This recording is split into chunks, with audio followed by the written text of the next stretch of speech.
Hey, beautiful souls. Today I want to share a personal story, a chapter in my life that was hard to write, but ultimately transformative.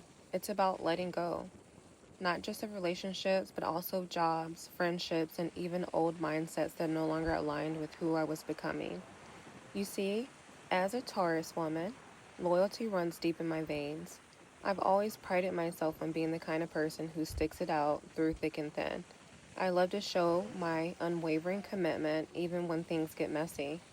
I'd weather the storms, patiently waiting for the skies to clear. In love, I'd act like I was ready to walk away, but deep down, I'd stay, hoping we could both confront our attitudes, mend the cracks, and move forward together. But let me take you back to a time when that loyalty became my weakness. There was a relationship I held on to far longer than I should have. It drained me emotionally, mentally, and even spiritually. I gave all of my love, my care, and my energy. Yet I felt unseen and undervalued. I was starving for affection, craving connection, but no matter how much I tried, I could never seem to bridge that emotional gap. As I've grown older, I've learned something about myself. I have an anxious attachment style. And wouldn't you know it, I attracted someone with an avoidant attachment style. Just imagine it. Me, the loyal one, desperately wanting to nurture and hold on while they kept pulling further and further away. Every day, I felt like I was chasing a love that never wanted to be caught.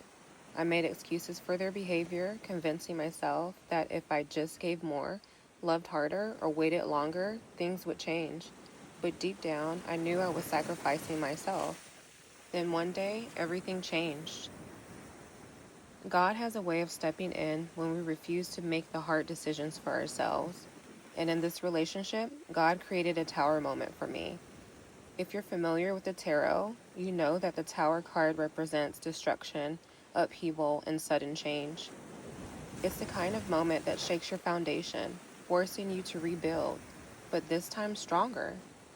For me, that moment was a divine intervention. I heard God's voice so clearly say, "No more. No more self-sacrificing. No more chasing. No more staying in a space that couldn't hold or honor my love." And just like that, I began to detach. It wasn't easy. I cried, I doubted myself, and I fought the urge to run back. But the deeper I leaned into that surrender, the more I realized how much I had been neglecting myself in the process. We've all been there, haven't we? Blinded by love, making excuses for someone's behavior, convincing ourselves to stay when every sign is screaming for us to leave. But here's what I've learned. Letting go isn't giving up, it's choosing you. Now I'm empowered to not only help myself heal, but also to help others reconnect with themselves in a loving, compassionate way.